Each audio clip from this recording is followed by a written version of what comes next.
It is Friday, July the 5th, 2024. Hopefully, if you're listening this day, you still have both hands, all your fingers. Hope you had a safe 4th of July. Hopefully, you ate plenty of hot dogs, hamburgers, watermelon, cantaloupe, whatever it is you eat on the 4th of July. Hopefully, you guys had a great day. Tennessee continues their pursuit of reloading the roster. It's not a rebuild, it's a reload. They've already got Tanner Franklin, right-handed pitcher, Kennesaw State from Jefferson County, Jefferson City, Tennessee in the fold. They have Gavin Keelan, infielder, Louisville in the fold, considered by Baseball America to be the #1 player in the transfer portal.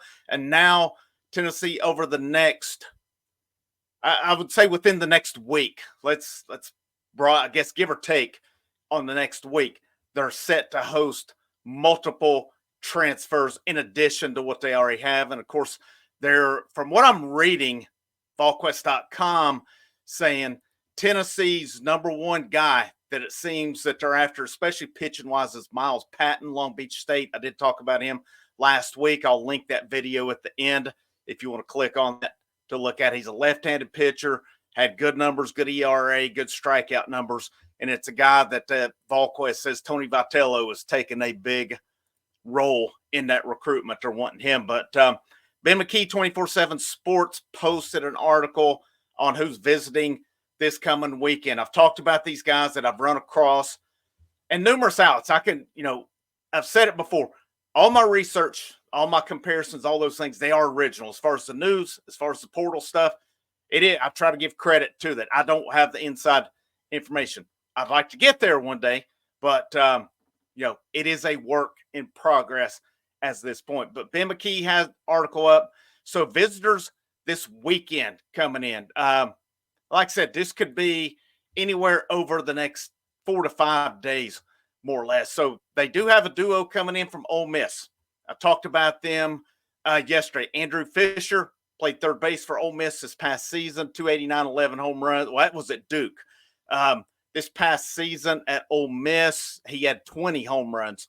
So started his career at Duke, then he went to Ole Miss, and now he's back in the portal again. So I'm not really sure, what's up with that. But Liam Doyle's the same way. Started his career at Coastal Carolina, went to Ole Miss. Now he's back in the portal as well. So I don't know if, it's a sinking ship down in Oxford or what the deal is, or if it's a couple guys looking for more opportunity. I'm not sure on that. I'm not going to speculate because I don't know. Anything that I say on it is a guess. But the fact that it's guys that's transferring again, but, if Tennessee is able to land them, they would be big additions. But they are currently visiting Florida.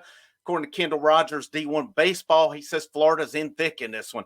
So it's not a given that Tennessee will get either of these guys. It's not a given because, let's face it, with Florida, you can say what you want, but that team, they underachieved most of the year. But, look at their last 2 years. Year before last, they were the national runner-up. This past season, they underachieved, but then they went on a run and made it to Omaha.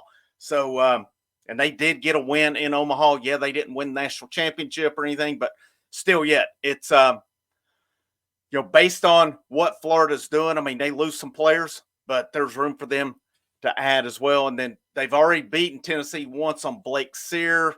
From what I read, they threw him quite a bit of NIL money. That was the guy Tony Vitello was referring to when he said, if you're here to chase a bag, you can go on, basically. And so Fisher, Doyle, Tennessee's going to have to beat Florida to get them. No doubt about it. But if they come out of Florida uncommitted and they make it to Knoxville, you got to like Tennessee's chances on that one.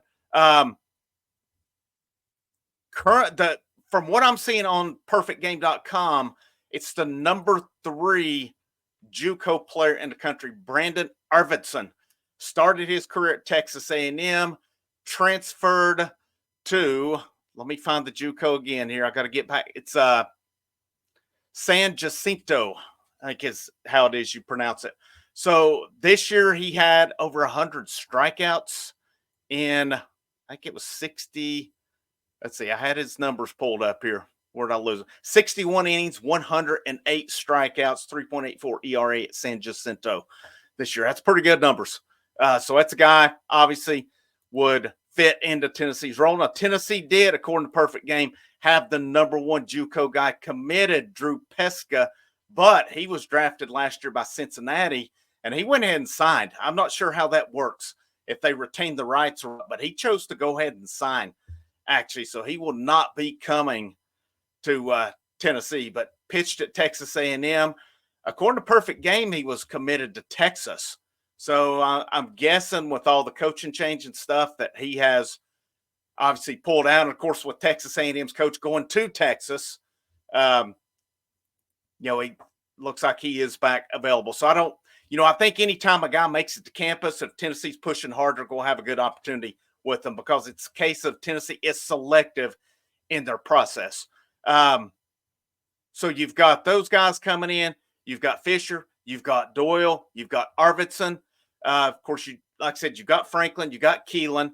Now, you've also got coming in Florida left-handed pitcher Cade Fisher. Numbers up a little bit last year. He is, I think I just said it, but I'll repeat it again, left-handed pitcher. He was 2 seasons ago freshman All-American, where he had a 3.10 ERA, 6-0 record. This past season, he had a 7.13 ERA. So numbers up, but 76 strikeouts, 59 in the third innings. I just think it's a thing on this. At this point in time, I'm not questioning Tony Vitello, Frank Anderson, this staff. They're seeing something with these guys that they can work with on it. We saw it last year with Chris Stamos. I think his ERA is still lowered. Now, he didn't throw a lot of innings. His ERA and his home run numbers were pretty high at Cal before coming in. And I saw some of the reason for that this year. He could have some good stuff, but it seemed like 1 or 2 pitches. And it seemed always that one place where if he threw it, he got hit pretty hard with it. But you had Nate Snead. You had A.J. Causey, which is going to be curious to see if Causey comes back, because he is pitching in the Cape Cod League. So that doesn't tell me that he's for sure going to be drafted. I think any of these guys get drafted, they're going to go. And I see people really underestimate the power of the draft, saying, well, guys may not want to be journeyman minor leaguers or what have you. Every guy's goal is to go to the major leagues. If you get drafted, why are you going to pass it up? I can understand a high schooler and saying, well, I can improve my stock here in a few years. But you're a junior in college and you get drafted and your goal is to go if you're over baseball at that point, fine. But I know NIL is a different animal. NIL is not going to pay what major league contracts and bonuses are. All right, we've got to use common sense on it, especially in baseball. It's not a big money generator. Jordan Moore, Fox Sports Knoxville, great stuff. Love his stuff.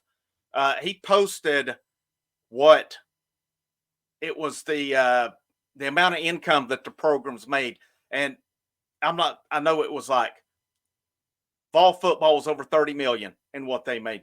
Vol basketball over 5 million in revenue, I guess it was. And Tennessee baseball over $1 million. That shows you the difference in it. So you're not dishing out $1 million, $1.5 million NIL deals to these guys. You're just not. They're not even on full scholarship. Those scholarships are spread out.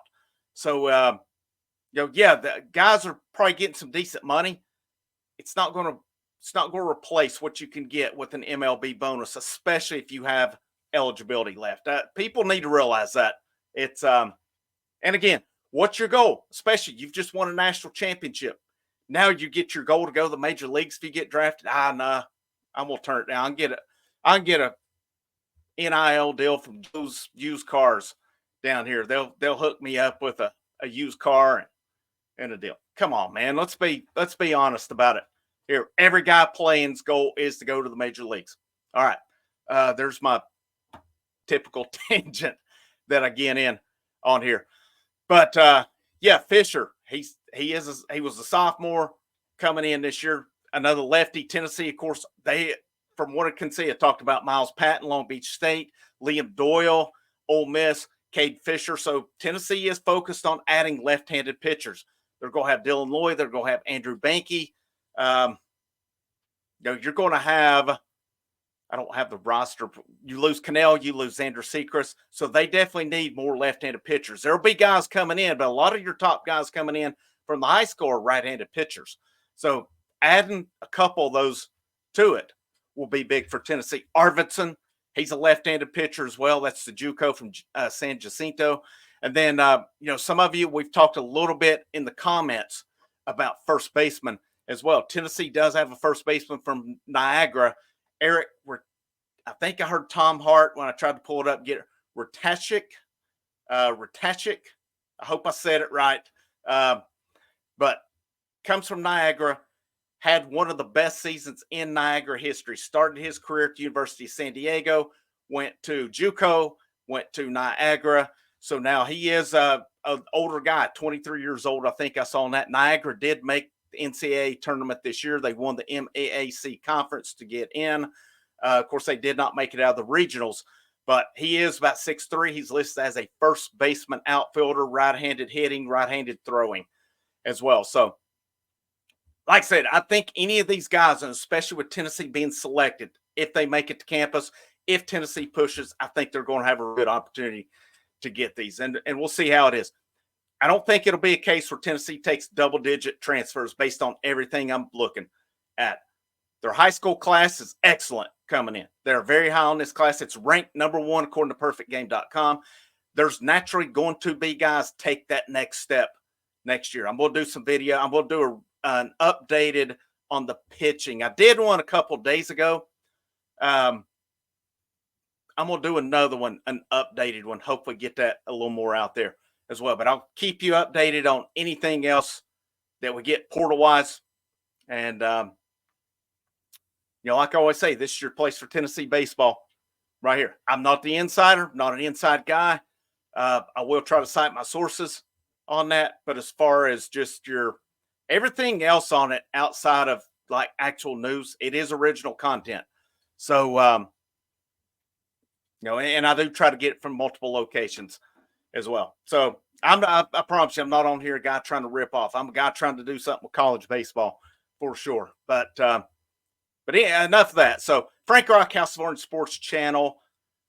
As always, make sure you like the content. If you like the content, the best way to get it out there is to share it out. This thing just keeps going up, and we're full speed ahead on here. Monday night, we'll go back live Monday night. We'll start back the Monday night live shows again. Hope to see you in there. I'll advertise that throughout the weekend. We'll talk baseball, anything with basketball, anything with football coming up as well. As this is the last month that's kind of dead, kind of a dead period in respect. August football cranks back up with, I guess, your fall practice, so to speak, and then it's game time at the end of August. So, it's not too far. I think I saw today 57 days till kickoff against Chattanooga. But, and if you have not already and you like the content, make sure you hit that subscribe button. Working on trying to come up with ideas for memberships, things we can do that would make it worth your time on that as well. So hopefully I'll have something on that here within the next week. And, we'll keep on keeping on. So July 5th, the day after the 4th, hopefully everything's going good for you guys. I'm going to wrap up on that one. So go Vols. I'll see you when I see you. And I hope you have a great rest of your day.